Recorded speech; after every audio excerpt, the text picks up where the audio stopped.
Hello दोस्तों, स्वागत है आप लोगों का मैथ्स प्लेटफॉर्म पर। मैं अजय कुमार आप लोगों का बहुत बहुत स्वागत करता हूं हमारे इस यूट्यूब चैनल पर। तो दोस्तों, हम डिस्कस कर रहे हैं अपना RRB NTPC and group D का जो हमारा स्पेशल बैच चल रहा है। उसमें हम लोगों ने दोस्तों प्रॉफिट एंड लॉस पूरा कंप्लीट कर लिया है, जिसमें कि हम एक डिस्काउंट का जो पोर्शन होता है उसमें प्रॉफिट एंड लॉस में उसको भी कंप्लीट कर लिए हैं। उम्मीद करता हूँ profit and loss and discount के जितने भी टाइप के क्वेश्चन हैं वो आप लोगों को समझ में आ गए होंगे। ठीक है, और आज हमारा नया टॉपिक स्टार्ट होने जा रहा है जिसका नाम है रेशियो एंड प्रोपोर्शन, जिसे बोलते हैं अनुपात एवं समानुपात। ठीक है, अब इसे हमें समझना है और यहाँ पे इंपॉर्टेंट जितने भी टाइप के क्वेश्चन बनते हैं एग्जाम में उन सभी बातों को क्लियर करते हुए हम अपनी बातों को क्लियर करेंगे और आगे बढ़ेंगे। ठीक है, तो दोस्तों, जो साथी चैनल में पहली बार आके हमारे वीडियो को वॉच कर रहे हैं तो प्लीज़ चैनल को सब्सक्राइब कर लें और सब्सक्राइब करने के साथ ही बेल आइकन प्रेस कर दें, तो उनको नोटिफिकेशन मिलने में कोई भी दिक्कत नहीं होगी और वो हमारे वीडियो को, मेरे चैनल का जब भी कोई भी वीडियो अपलोड होगा वो आपको नोटिफिकेशन आराम से मिल जाएगा और आप वीडियो को अच्छे से देख के अपनी बात क्लियर कर सकेंगे। ठीक है, तो चलिए शुरू करते हैं आज का अपना ये वीडियो, लेकिन वीडियो को ज़्यादा से ज़्यादा शेयर जरूर कर दीजिएगा। ठीक है, तो चलिए आज इसका पार्ट 1 है, पार्ट इसका पहला ही है, तो इसको हम थोड़ा बेसिक कंसेप्ट से क्लियर करते हुए बातों को आगे हम क्लियर करेंगे। ठीक है, तो सबसे पहले तो हमें अनुपात और समानुपात के बारे में जानकारी होनी चाहिए। दोस्तों, अनुपात का एक साइन होता है जिसे रिप्रेजेंट करते हैं ऐसे 2 पॉइंट से। ठीक है, और समानुपात जो होता है दोस्तों वो इस प्रकार से होता है। ठीक है, ये क्या है, ये अनुपात का साइन है और ये क्या है, ये समानुपात का साइन है। पहले हम बात क्लियर करेंगे अनुपात की, फिर हम बात क्लियर करेंगे समानुपात की। ठीक है, अब दोस्तों हम अगर अनुपात पढ़ रहे हैं तो अनुपात दोस्तों लिखा कैसे जाता है, अनुपात में कोई वैल्यू लिखी हुई कैसे होती है, बिल्कुल बेसिक लेवल से बात करेंगे। ठीक है दोस्तों, जैसे मैंने यहाँ पे लिखा 5, अब ये जो मैंने लगाया ये होता है अनुपात और मैंने लिखा 4। ठीक है, तो ये क्या हुआ, इसको पढ़ा कैसे जाएगा, 5:4। ठीक है, तो ये हमारा क्या होता है, अनुपात होता है। ठीक है, या आप सीधे से कह सकते हैं कि अनुपात का एक सामान्य अर्थ, आप यहाँ पे अनुपात को आप बटे के फॉर्मेट में भी लिख सकते हैं। इस बात को मैंने बहुत बार क्लियर करवाया है। इसको इसका सामान्य अर्थ, इसका एक सामान्य अर्थ आप ब्रैकेट में ऐसे लिख लीजिएगा, इसका एक सामान्य अर्थ बटे से भी होता है, बटे से भी होता है। ठीक है, ये मैंने साइड में लिख दिया है, आप समझ सकते हैं। ये जो मैंने वैल्यू लिखी हुई है 5 और ये जो साइन है अनुपात का, ऐसे पढ़ा जाएगा 5:4। दूसरी बात मैंने ये बताई कि अनुपात को हम बटे के फॉर्मेट में लिख सकते हैं, यानी आप ऐसा कह सकते हैं कि इसका एक सामान्य अर्थ बटे से भी होता है। ठीक है, अब जैसे हम आगे और एक बात क्लियर करें, जैसे बोल दिया जाए 1/4, 1/4 को आप कैसे लिखेंगे, ये सारी बातें हमें आगे काम आएंगी, इसलिए मैं पहले से ही इस बात को क्लियर करवा दे रहा हूं।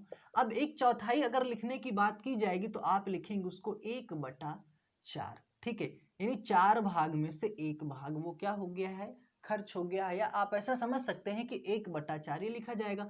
और अभी मैंने बताया इसका एक सामान्य अर्थ बटे से भी होता है। ठीक है, तो दोस्तों बटे को हम अनुपात के फॉर्मेट में हम लिख सकते हैं, बटे को अनुपात के फॉर्मेट में, देखो अनुपात को बटे के फॉर्मेट में लिख सकते हैं और बटे को अनुपात के फॉर्मेट में हम लिख सकते हैं, आप समझ सकते हैं। ठीक है, तो इसको हम लिख देंगे 1/4। ठीक है, अगर बोल दे 1/3, क्या बोल दे 1/3, तो दोस्तों आप इसको कैसे लिखेंगे, 1/3 को 1/3, और 1/3 इस प्रकार से जब लिख लेंगे तो इसको आप क्या लिख सकते हैं, 1/3, उसको अनुपात के भी फॉर्मेट में आप लिख सकते हैं।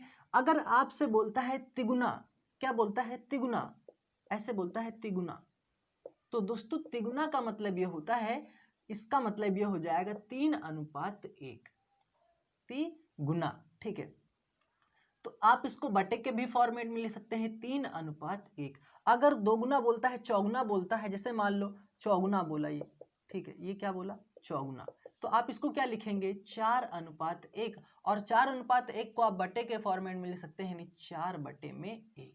ठीक है, तो दोस्तों ये कुछ यहाँ पे शब्द हैं, इन सभी शब्दों को हमें क्लियर करके उम्मीद करता हूँ कि आपको पहले से पता होगा, या जो बच्चे को नहीं पता है, जिन दोस्त को नहीं पता है, यहाँ से इस बात को क्लियर कर सकते हैं अच्छे से, ठीक है। तो दोस्तों अब हम आगे बढ़ते हैं, ठीक है। अब बढ़ते हैं अनुपात के बारे में, ठीक है। चलो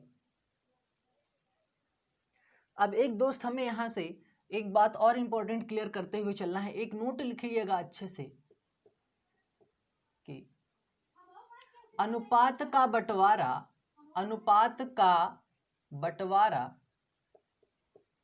हमेशा क्रमानुसार होता है। अनुपात का बंटवारा हमेशा क्रमानुसार होता है।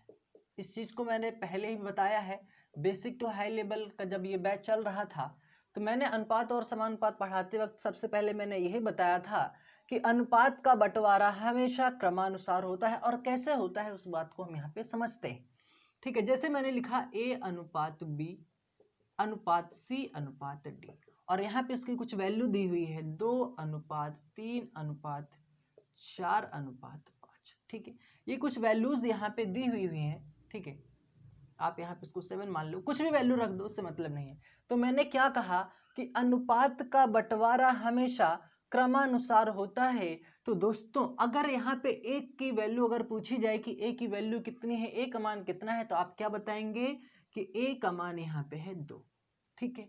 बी की वैल्यू पूछी जाएगी तो यहाँ बताएंगे 3, सी की वैल्यू पूछी जाएगी तो आप बताएंगे 7, डी की वैल्यू पूछी जाएगी तो आप क्या बताएंगे भाई 5 बताएंगे। तो ये क्या हुआ दोस्तों, ये होता है क्रमानुसार बंटवारा। तो मैंने क्या कहा, अनुपात का बंटवारा हमेशा क्रमानुसार होता है, यानी जो पहले आएगा उसका मान पहले होगा, जो बाद में आएगा उसके मान ऐसे क्रमानुसार होते जाएंगे। यही होता है हमारा अनुपात का कंसेप्ट, ठीक है। तो क्या इतनी बात समझ में आई? उम्मीद करूंगा बात आप लोगों को बिल्कुल समझ में आई होगी। स्क्रीनशॉट ले लो, फिर हम प्रश्न की ओर बढ़ते हैं तो बातें क्लियर होती जाएंगी, ठीक है। चलो तो दोस्तों पहला क्वेश्चन हमारे सामने इस प्रकार से है, ये हमारा टाइप फर्स्ट है, ठीक है। अब क्वेश्चन को कैसे क्लियर करना है, यहाँ पे लिखा हुआ है 3 अनुपात 8, 5 अनुपात 7 में बड़ा अनुपात कौन सा है, ये हमें यहाँ से पता करना है, ठीक है। तो अब यहाँ से हमें कैसे पता चलेगा कि इसमें इन दोनों राशियों में सबसे बड़ा अनुपात कौन सा है। तो दोस्तों एक छोटा सा कंसेप्ट क्लियर करना है, यहाँ पे देखिएगा कंसेप्ट क्या है, छोटी सी बात है यहाँ पे देखना है। अच्छा मैंने आपको बताया है कि अनुपात को हम बट्टे के फॉर्मेट में लिख सकते हैं, तो चलो 3 बट्टे में इसको मैंने लिख दिया 8, और इसको क्या लिख सकते हैं 5 बट्टे में 7, ऐसा हम लिख सकते हैं, ऐसा हम बिल्कुल लिख सकते हैं। अब देखो यहाँ पे आपको क्या करना है कि अंश में क्या लगा दो, 0 लगा दो। ध्यान से समझना, यहाँ से 4 क्वेश्चन सॉल्व होते हैं 4 टाइप के, ठीक है। तो ध्यान से समझना, 4 से 6 प्रकार से, ठीक है। तो इसको जब कैलकुलेट करेंगे दोस्तों, अब तो ये क्या हो जाएगा 8 3 ये हो जाएगा 24, बचेगा 6, ठीक है। पॉइंट लगा दो, ये कितना हो जाएगा 7 7 49 हो जाएगा। तो बताओ दोस्तों 3 पॉइंट बड़ा होगा या 7 पॉइंट बड़ा होगा, ठीक है। तो हमारी वैल्यू कौन सी बड़ी होगी, यहाँ पे 7 पॉइंट है, यहाँ पे आगे कोई वैल्यू अगर 7.1 भी आएगा तो क्या होगा 3 पॉइंट कुछ भी, यहाँ पे अगर 9 भी आ जाएगा तो ये तो सबसे बड़ी राशि हो जाएगी, यानी सबसे बड़ा अनुपात होगा। तो आंसर हमारा क्या बनेगा 5 अनुपात 7, यही हमारा क्या होगा सबसे बड़ा अनुपात हो। अब अगर छोटे की बात की जाएगी तो छोटे में क्या बताएंगे 3 अनुपात 8 होगा। ये तो रहा दोस्तों बिल्कुल बेसिक सा क्वेश्चन। तो दोस्तों इसी में क्या करता है कि 3 से 4 आपको रेशियो दे देगा और उसमें पूछेगा सबसे बड़ा अनुपात बताओ, सबसे छोटा अनुपात बताओ, ठीक है। और क्वेश्चन इस प्रकार से बनेगा सबसे छोटे व सबसे बड़े अनुपात का अंतर बताओ, सबसे छोटे और सबसे बड़े का योग बताओ, सबसे छोटे तथा सबसे बड़े अनुपात का गुणा बताओ। इस प्रकार से प्रश्न पूछ सकता है, या इस प्रकार से पूछेगा कि सबसे छोटे व सबसे बड़े अनुपात का वर्ग करके, ऐसा कुछ करके आपसे वो प्रश्न पूछेगा, ठीक है। तो यहाँ पे हम उन सभी बातों को क्लियर करेंगे, ठीक है। बनते हैं इस प्रकार से प्रश्न, लेकिन अनुपात में वो नहीं बनेगा, ठीक है। तो यहाँ पे दोस्तों सिर्फ इतना समझना है, जो अनुपात में है उसको बट्टे के फॉर्मेट में लिखो, उसके बाद अंश में 0 लगा के कैलकुलेट करो, उसमें देखो सबसे बड़ा अनुपात आपसे पूछा, सबसे बड़ा अनुपात क्या होगा 5 बटे में 7, क्योंकि 7 पॉइंट आया है यहाँ पे, और ये क्या हो जाएगा 5 अनुपात सबसे बड़ा अनुपात होगा आपका यहाँ पे, ठीक है। उम्मीद करूंगा बात बिल्कुल समझ में आई होगी। स्क्रीनशॉट लो, फिर बढ़ते हैं आगे, चलिए। तो दोस्तों अगला क्वेश्चन अब हमारे सामने इस प्रकार से है, ठीक है। मैंने बोला था कि 2 से 3 या 4 ऐसे रेशियो दे देगा और उसमें से अब इसमें क्या कह रहा है, 4:5, 8:11, 7:9, 9:10 में सबसे छोटी तथा सबसे बड़ी राशि हमें यहाँ पे ज्ञात करना है, ठीक है। तो चलिए यहाँ पे ज्ञात करते हैं। तो सबसे पहले मैंने बताया कि अनुपात को आप क्या लिख सकते हैं, बट्टे के फॉर्मेट में आप ऐसा लिख सकते हैं। हाँ, आप ऐसा बिल्कुल लिख सकते हैं, ठीक है। 7/9 हो जाएगा, 9/में ये क्या हो जाएगा भाई, 10 हो जाएगा, ठीक है। तो आपको क्या लगाना है, अंश में उसके क्या लगा देना है भाई, 1 0 लगा देना है। ऐसा करने में से क्या होगा, हमें कैलकुलेशन करने में कोई भी दिक्कत नहीं होगी, ठीक है। आप एक प्रकार से और कर सकते हैं कि इसका हम क्रॉस मल्टीपल करके भी क्वेश्चन को सॉल्व करते हैं, लेकिन वहां पे कैलकुलेशन हमारा गलत होने का चांस रहता है। तो सबसे बढ़िया तरीका है कि उसके आंसर में 0 लगा करके हम उस क्वेश्चन को कैलकुलेट करें, ठीक है। तो ये क्या हो जाएगा भाई, 5 8 हो जाएगा ये 40, ठीक है। ऐसा करने में कोई भी दिक्कत नहीं। 11 7 77 होगा, ठीक है। कितना हो जाएगा, 9 7 यहाँ पे 63 हो जाएगा, पॉइंट लगा दो, 0 0 वैल्यू कैंसिल हो जाएगी, 9 बचेगा। तो क्या आप इस राशि में ये जो नंबर आपके सामने आया हुआ है, क्या आप इसमें बता सकते हैं कि सबसे छोटी और सबसे बड़ी राशि, सबसे बड़ी राशि तो हमें पता चल गई, ये क्या हो जाएगा, ये होगा सबसे बड़ी राशि कौन सी होगी भाई, यहाँ पे हमें पता चल गया 9:10, इसका तो हम बता देंगे। लेकिन अगर सबसे छोटी की बात की जाए, सबसे छोटी राशि, सबसे छोटी राशि की अगर बात की जाएगी तो देखो ये 8 है, ये 7 पॉइंट है, ये 7 पॉइंट है, ठीक है। अब हमें कैसा पता चला गया कि यहाँ पे छोटी कौन सी है और बड़ी कौन सी है, क्योंकि तो हमें छोटी से मतलब है, तो हम दोनों को नहीं लिखेंगे, हमें लिखना एक को है, ठीक है। एक काम करो, इसको एक एक स्टेप और आगे ले चलो। ये कितना हुआ था, 9 7 63 हुआ था, ठीक है। बचा कितना भाई, 7 बचा। तो 7 में क्या करो, फिर एक 0 आगे लग जाएगा, तो 9 7 ये 63 हो जाएगा, ठीक है। इसी तरह ये 7.7 ऐसे आता जाएगा। तो आगे इस पे देख लीजिए कितना हो जाएगा, ये 11 7 77 हुआ था, बचेगा कितना भाई, 77 में 77 कितना हो जाएगा, 3 80 हो जाएगा। तीन ही आपके पास 30 हुआ, 11 दूना कितना हो जाएगा, 22। तो आप यहाँ भी बता सकते हो ना कि सबसे छोटी राशि कौन सी होगी, ये 7.2 हुआ, ये 7.7 हुआ, तो सबसे छोटी राशि यहाँ पे 7.2। तो इसका मतलब आप क्या लिखेंगे, 8:11, यही क्या होगा, हमारा आंसर होगा, ठीक है। उम्मीद करूंगा कि बात अब आप लोगों को समझ में आ गई होगी, ठीक है। स्क्रीनशॉट ले लीजिए, फिर बढ़ते हैं आगे। चलिए दोस्तों, क्वेश्चन अगला हमारे सामने इस प्रकार से है, ठीक है। अब इस प्रश्न में क्या कह रहा है, 2:5, 7:8, 15:28, 16:9 का मिश्रा अनुपात होगा। क्या होगा ये हमें यहाँ से पता करना है। सबसे पहले तो हमें मिश्रा अनुपात के बारे में पता होना चाहिए। मिश्रा अनुपात दोस्तों यानी सबको मिक्स करना है, बराबर यानी इसमें मिश्रण करना है, ठीक है, यानी मिलाना है, ठीक है। तो दोस्तों मिश्रानुपात का अर्थ होता है गुणे से। क्या होता है, मिश्रानुपात का अर्थ होता है गुणे से। आप यहाँ पे लिख लीजिएगा गुणा, ठीक है। तो प्रश्न में आपको गुणा नहीं देगा, आपको हमेशा पूछेगा मिश्रानुपात, तो ये वर्ड याद रखना। अब आपको लिखना क्या है, मैंने बताया है कि अनुपात को आप बटे के फॉर्मेट में लिख सकते हैं। सो मैंने इसको क्या कर दिया, सभी को बटे के फॉर्मेट में मैंने यहाँ पे इसको सभी को लिख दिया। और मैंने क्या बताया कि मिश्रानुपात का मतलब क्या होता है, गुणे से। तो क्या कर दो, गुणा कर दो, ये सभी मिक्स हो गए। अब क्या करो, इसको कैंसिल करो, ये कितना हो जाएगा भाई, 7 चौक 28 हो जाएगा, ये 4 चौक 16 हो जाएगा। ऐसा करने में कोई भी दिक्कत नहीं होनी चाहिए। 4 दूना 8 हो जाएगा, 2 से 2 कैंसिल हो गया, ये क्या हो जाएगा, 5 3 15, 3 3 9 हो जाएगा। तो आपके पास बचा क्या, 1/3 मिश्रा अनुपात पूछा है, यानी 1 अनुपात क्या हो जाएगा, 3 आपका आंसर हो जाएगा। आप कैलकुलेट कर सकते हैं, ये आपके पास 3 है, ठीक है, ठीक है। ये इक्वल में 1/3, यानी आपको आप इसको क्या लिख सकते हैं, अनुपात के फॉर्मेट में लिख सकते हैं। मैंने आपको पहले बताया, बटे के फॉर्मेट को अनुपात के फॉर्मेट में लिख सकते हैं, और अनुपात के फॉर्मेट को बटे के फॉर्मेट में हम बिल्कुल लिख सकते हैं। तो आंसर हमारा क्या होगा, 1:3 होगा। बस आपको कुछ भी नहीं करना है, मिश्रा अनुपात जब भी पूछे, सबको बटे में लिखने के बाद सबको गुणा कर दो और कैलकुलेशन कर लो, बस जो आ जाए लास्ट में वही आपका क्या होगा, उसी का मिश्रानुपात होगा। उम्मीद करूंगा बात समझ में आ गई होगी।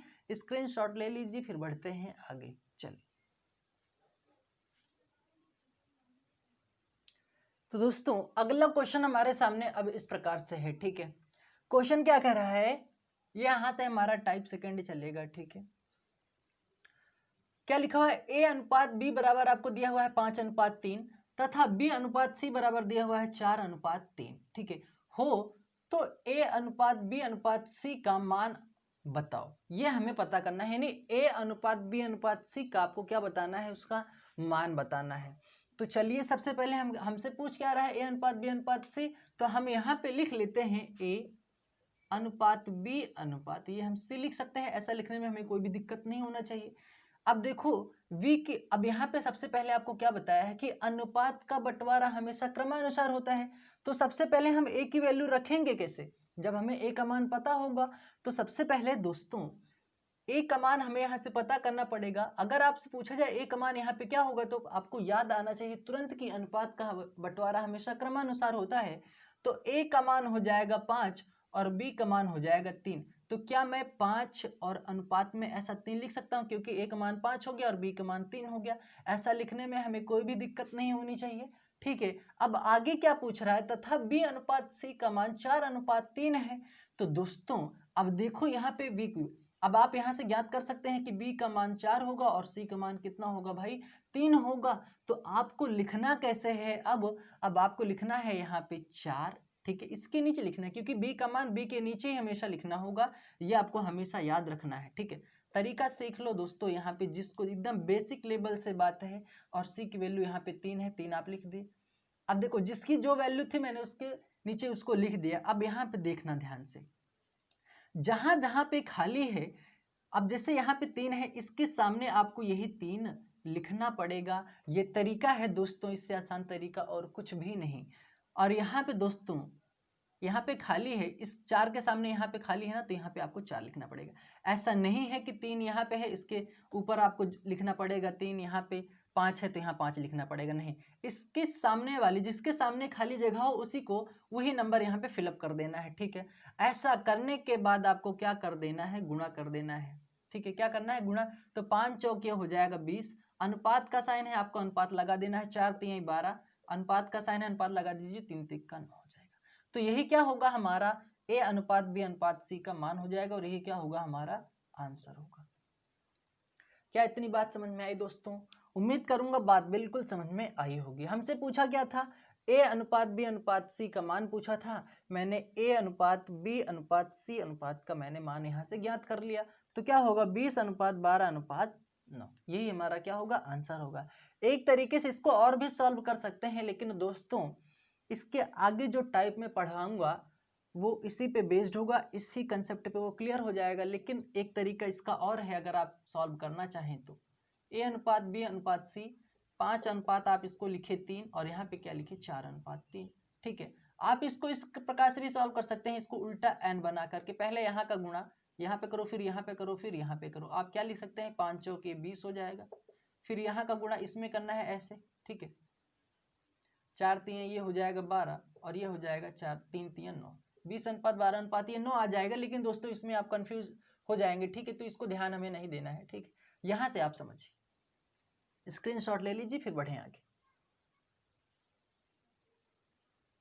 अगला प्रश्न है दोस्तों हमारे सामने, क्वेश्चन क्या कर रहा है, यदि a अनुपात b बराबर 7:9 तथा b अनुपात c बराबर 1:5 हो, तो a अनुपात c, क्या पूछ रहा है, a अनुपात c का मान हमें यहाँ से पता करना है, ठीक है।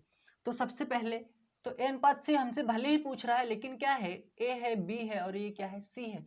तो आप क्या लिखना पड़ेगा, a अनुपात b अनुपात c, आपको तो ये लिखना ही पड़ेगा। a की वैल्यू पूछी जाएगी आप बताएंगे 7, b की वैल्यू पूछी जाएगी आप बताएंगे 9। तो क्या मैं यहाँ पे 7 अनुपात ऐसे 9 लिख सकता हूँ?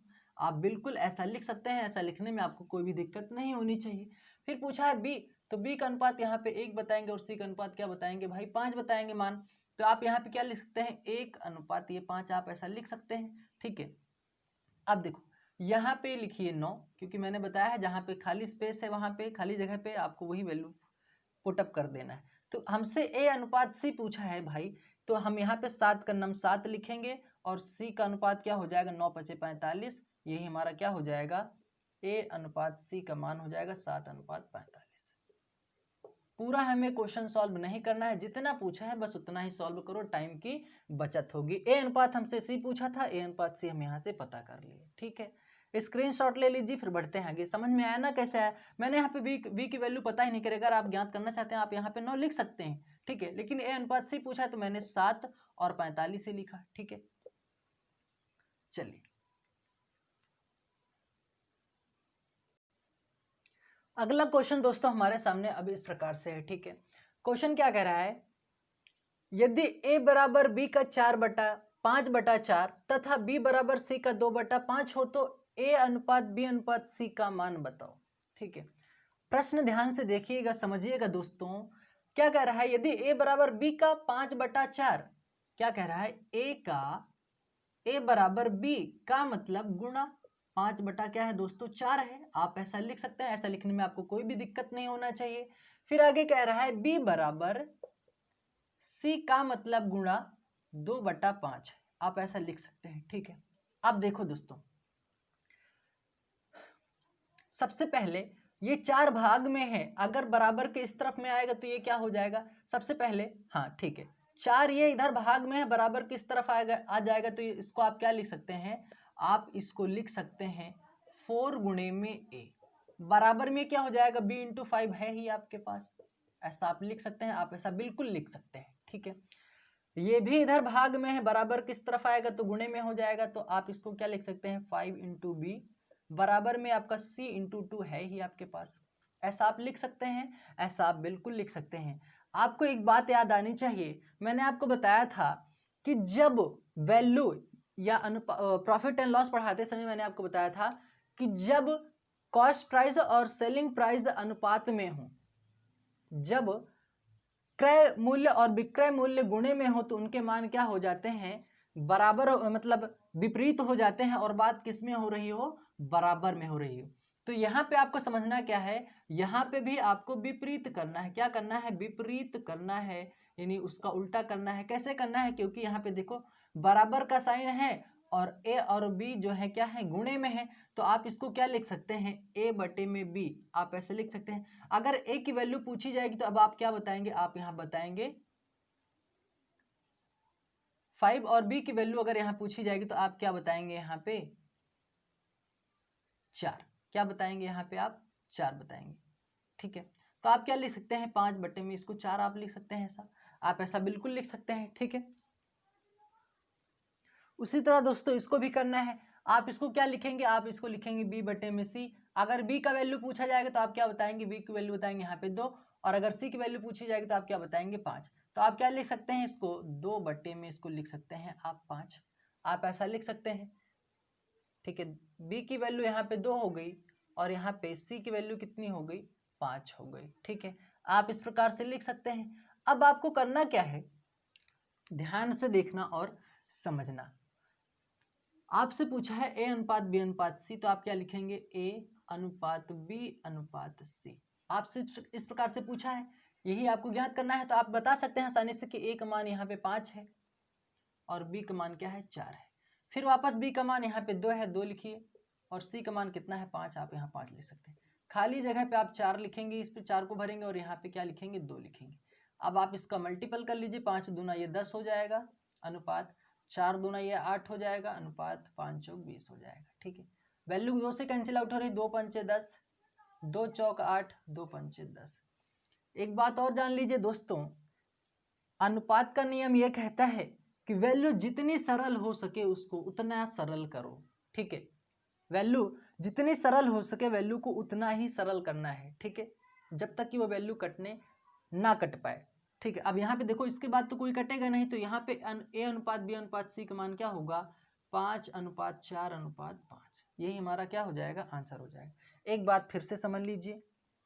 ठीक है, यहाँ पे देखो 5/4 2/5, आप सोच रहे होंगे कि सर इसको डायरेक्ट भी लिख सकते थे, लेकिन हमें ये नहीं पता था ना कि a का मान कितना है और b का मान कितना है। तो दोस्तों उसी को पता करने के लिए मैंने ये तरीका अप्लाई किया। a बराबर b का 5/4 लिखा हुआ है, मैंने लिखा a बराबर b का मतलब गुणा 5/4।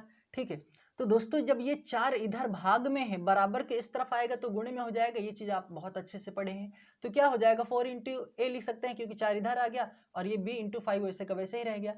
अब बात आ गई गुणे में, और किस में बात है, बराबर में। तो दोस्तों ऐसा करते ही आपका क्या आ जाता है, विपरीत मान क्या हो जाते हैं, विपरीत हो जाते हैं। तो a का मान हो जाएगा 5, a का मान 5 होगा और b का मान 4 होगा, मैंने लिख दिया।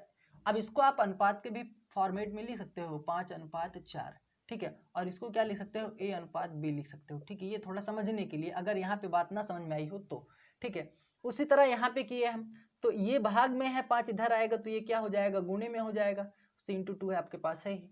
तो दोस्तों इसको भी आप क्या लिख सकते हैं, 2:5 लिख सकते हैं, और यहाँ पे क्या लिख सकते हैं, इसको b/c, ठीक है। ये समझने के लिए, अगर ये बात समझ में ना आई हो तो बस। अब आपको ABC का मान पता चल गया है, तीनों की वैल्यू पता हो गई है, बस उसको रखने के बाद पिछले वाले क्वेश्चन की तरह इसको सॉल्व कर ली। ऐसा करने में मेरे ख्याल से अब कोई दिक्कत नहीं होना चाहिए समझने में। स्क्रीनशॉट ले लीजिए, फिर बढ़ते हैं आगे। चलिए, तो दोस्तों अगला क्वेश्चन हमारे सामने इस प्रकार से है, ठीक है। क्वेश्चन कह रहा है यदि a का 60%, यदि a का 60% बराबर b का 3/4 हो तो c/a का मान बताओ, ठीक है। अब यहाँ पे देखिएगा, ध्यान से क्वेश्चन को देखना, फिर क्वेश्चन को सॉल्व करना, ठीक है। अब देखो क्या लिखा हुआ है, यदि a का 60%, तो a का मतलब क्या होता है दोस्तों, गुणा 60%, हम ऐसा लिख सकते हैं। ऐसा लिखने में हमें कोई दिक्कत नहीं होनी चाहिए। b का मतलब गुणा 3/4 क्या होता है, 3/4 किसकी वैल्यू होती है, 75%। 75% का मान कितना होता है, 3/4 होता है। तो क्या मैं यहाँ पे 75% लिख सकता हूँ, हाँ मैं यहाँ पे बिल्कुल 75% लिख सकता हूँ। अभी मैं इस पे भी बात को सॉल्व करवाऊंगा, ठीक है। अगर आप 75% को सॉल्व करेंगे तो 75 आप क्या लिखेंगे, 75% का मतलब होता है बटे में 100। जब परसेंट दिया होता है तो भाग 100 से देते हैं, क्या हो जाएगा, 25 × 75, 25 चौका 100 हो जाएगा, 3/4 आ गया। इसीलिए यहाँ पे मैंने 3/4 की जगह पे मैंने 75% लिखा। अब यहाँ पे हमारा तरीका सही सॉल्व करने क्या होगा, आसानी हमारे लिए क्या होगी, परसेंट से तो ये परसेंट कट जाएगा, ये क्या हो जाएगा, 15 चौका ये 60 हो जाएगा, 15×5 75 होगा। यानी ये क्या हुआ, a/4, ठीक है। ये क्या हुआ, b/5, ये हो गया आपके पास। अब आप क्या करेंगे, ये हो गया 4a बराबर में क्या हो गया, 5b, ठीक है। अब बराबर में आ गया, बात गुणे में है तो मान क्या हो जाएंगे, विपरीत हो जाएंगे। मान क्या हो जाएंगे, विपरीत। तो आप यहाँ पे क्या लिख सकते हैं, आप यहाँ पे लिख सकते हैं, यहाँ पे दोस्तों b/a लिख लेना, ठीक है। तो a की वैल्यू कितनी होगी, a बराबर आपका हो जाएगा 5 और b बराबर यहाँ पे हो जाएगा 4, ठीक है। a बराबर क्या होगा, 5 होगा, और b बराबर क्या होगा, 4 होगा। तो आपसे क्या पूछा है, b/a, तो आप यहाँ पे लिखिए b/a। अब आप क्या क्या लिख सकते हैं, 4:5, यही क्या हो जाएगा, आपका आंसर हो जाएगा। समझ में आई बात, उम्मीद करूंगा बात बिल्कुल समझ में आई होगी। देखो मैंने क्या किया, सिर्फ कुछ नहीं किया, यहाँ पे a का मतलब गुणा 60% लिखा, बराबर b का 3/4 का मतलब होता है 75%। परसेंट से परसेंट कैंसिल हुआ, ये क्या हुआ, क्योंकि ये 15 चौका 60 हुआ, 15×5 75 हुआ, 15 से वैल्यू कटी है 60 और 75, तो क्या हो जाएगा, a/4, यहाँ पे बराबर का साइन, ठीक है, यहाँ पे बराबर का साइन, ये हुआ b/5, गुणा मैंने किया 4a हुआ, बराबर में 5b। तो देखो बात गुणे में है और बात किसमें हो रही है, बराबर में, ठीक है।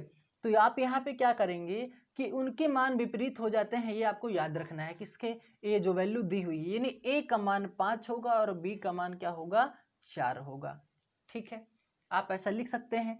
तो दोस्तों a का मान यहाँ पे 5, b का मान 4, आपसे पूछा b/a, तो दोस्तों b का मान 4 है, a का मान 5 है, तो क्या हो जाएगा, 4:5 हो जाएगा। अब आप दूसरा तरीका समझो यहाँ पे, जिसको ये समझ में ना आई हो बात, a का मतलब गुणा 60%, तो 60%, जब 60% लिखा हुआ, परसेंट का मतलब भाग 100 से होता है, तो यहाँ पे मैंने लिख दिया भाग 100, बराबर b इंटू में 3/4, मैंने जो लिखा हुआ है वही मैंने लिख दिया। तो ये क्या हो जाएगा, 0 0 कैंसिल, 2 3 6, 2 5 ये 10 हो जाएगा। तो ये क्या हो जाएगा, ये चलो इसको यहाँ पे लिख दो, 3a बटे में 5 बराबर ये हो जाएगा 3b बटे में क्या हो जाएगा, 4। आप ऐसा लिख सकते हैं। इसका आप क्रॉस मल्टीपल कर लीजिए, कितना हो जाएगा, 4 3 12a हो जाएगा, ठीक है, बराबर 5 यहाँ ये क्या हो जाएगा 15b। ठीक है, तो क्या हो जाएगा a का मान यहाँ पे होगा 15 और b का मान क्या होगा यहाँ पे 12। ठीक है, तो आपसे पूछा है b अनुपात a, b अनुपात आपसे a पूछा है, तो आप यहाँ क्या लिख सकते हैं 12:15। ठीक है, तो ये क्या हो जाएगा 3 चौक 12, 3 पचे 15, वापस से आपका वही क्या आ जाएगा 4:5 आ जाएगा। इतना प्रोसेस करने के बाद 4:5 आएगा और यहाँ पे इस प्रकार से आप डायरेक्ट समझ सकते हैं बात को। ठीक है, तो आप दोनों तरीके से बात को समझ सकते हैं। स्क्रीनशॉट ले लीजिए, फिर बढ़ते हैं अगले प्रश्न की तरफ। उम्मीद करूंगा बात बिल्कुल समझ में आई होगी। चलिए अगला प्रश्न है दोस्तों हमारे सामने इस प्रकार से। क्वेश्चन क्या कह रहा है, यदि m प्लस n का 20% बराबर m माइनस n का 50% हो तो m अनुपात n का मान बताओ। ठीक है, तो दोस्तों आपसे क्या कह रहा है m प्लस n का मतलब गुणा 20%। ठीक है, ध्यान से समझना। फिर आगे कह रहा है m माइनस n का मतलब गुणा 50%। ठीक है, 50% यानी परसेंट से परसेंट कैंसिल, 0 से ये 0 कैंसिल हो गया, ये क्या हो जाएगा 2m हो जाएगा, अंदर करेंगे 2 का गुणा अंदर करेंगे 2m होगा, फिर यहाँ से क्या हो जाएगा 2n होगा बराबर यहाँ से 5m हो जाएगा माइनस 5n हो जाएगा। ऐसा करने में कोई दिक्कत, मेरे ख्याल से कोई दिक्कत नहीं होनी चाहिए। अब क्या होगा, बड़ी संख्या में से हमेशा छोटी संख्या को माइनस करेंगे, तो 5 में से जब 2 जाएगा तो कितना बचेगा 3m बराबर ये 5 इधर है।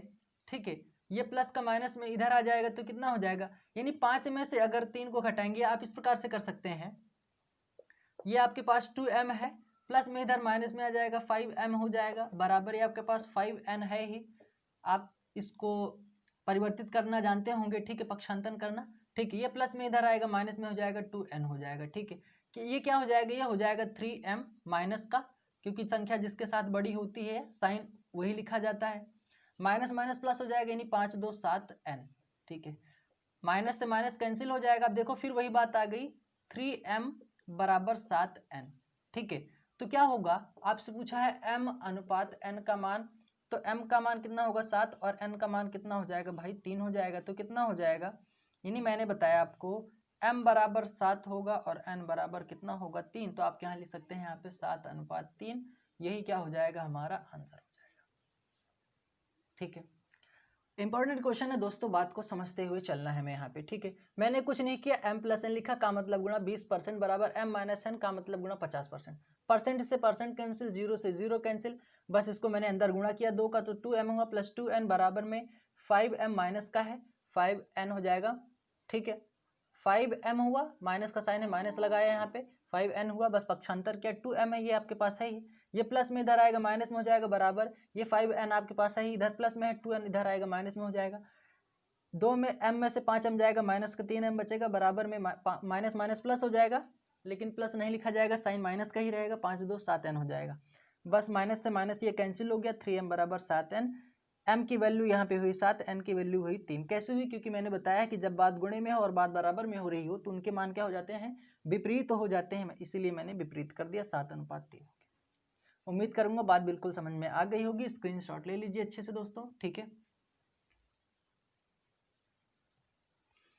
तो दोस्तों ये था आज का हमारा इंपॉर्टेंट वीडियो। उम्मीद करूंगा कि आप लोगों को अच्छे समझ में आया होगा। ठीक है, पसंद आया दोस्तों, समझ में आया है तो लाइक सब्सक्राइब और शेयर जरूर कर दीजिएगा। कमेंट करके हमें जरूर बताएं आप लोगों को वीडियो कैसा लगा। ठीक है, तो मिलते हैं फिर अगले वीडियो में, तब तक के लिए थैंक यू, जय हिंद।